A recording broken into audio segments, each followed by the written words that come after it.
साड़ी भी पहन लिया करो बहू। ये कहानी है लखनऊ के एक मध्यमवर्गीय, सभ्य और परंपरागत परिवार की, जहां आधुनिकता और परंपरा एक ही घर में सांस लेती थी।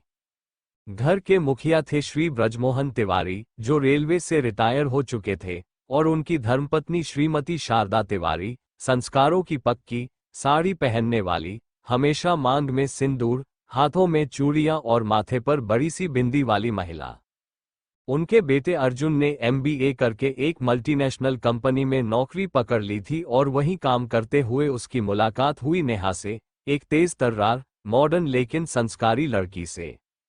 नेहा ने जीन पहनकर करियर बनाया था और उसकी सोच थी, सादगी दिल में होनी चाहिए, कपड़ों में नहीं।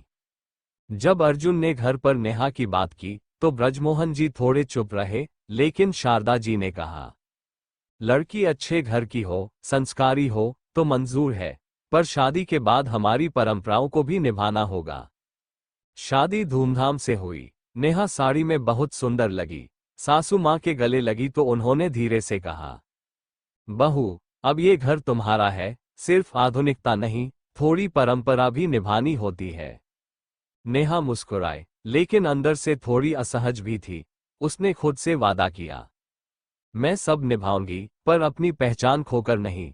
शादी के बाद नेहा का पहनावा फिर से वही हो गया, कुर्ता पायजामा, जीन्स टॉप और कभी कभी वेस्टर्न ड्रेसेस भी। वह ऑफिस भी जाती थी, घर के कामों में भी हाथ बटाती थी।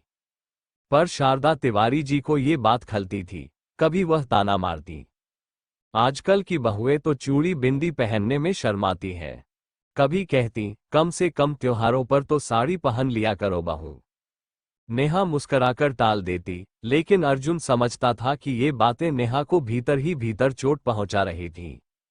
एक दिन करवा चौथ का व्रत था। नेहा ने व्रत रखा, पर पहन रखा था लाल रंग का अनारकली सूट। शारदा जी ने देखा तो बोली, आज के दिन भी जीन्स नहीं पहनी, चलो कुछ तो शर्म बाकी है। नेहा ने जवाब दिया, माँ जी, साड़ी पहनने से व्रत पवित्र नहीं होता, भावना से होता है। शारदा जी तुनक गई, बहू, हम तो बस ये चाहते हैं कि इस घर की बहू हमारी संस्कृति की इज्जत करे। उस रात नेहा खूब रोई। उसे लगा कि वह कुछ भी करे, लोगों को दिखता बस उसका पहनावा है। कुछ दिनों बाद नेहा को स्टोर रूम में सफाई करते वक्त शारदा जी की पुरानी डायरी मिली।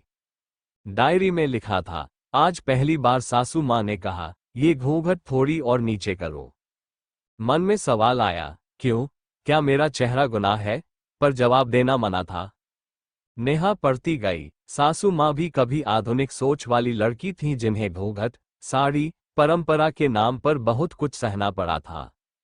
उनकी बगावत कभी जुबान तक नहीं आ पाई, बस कलम तक सीमित रही। नेहा ने धीरे धीरे एक बदलाव लाने की ठानी।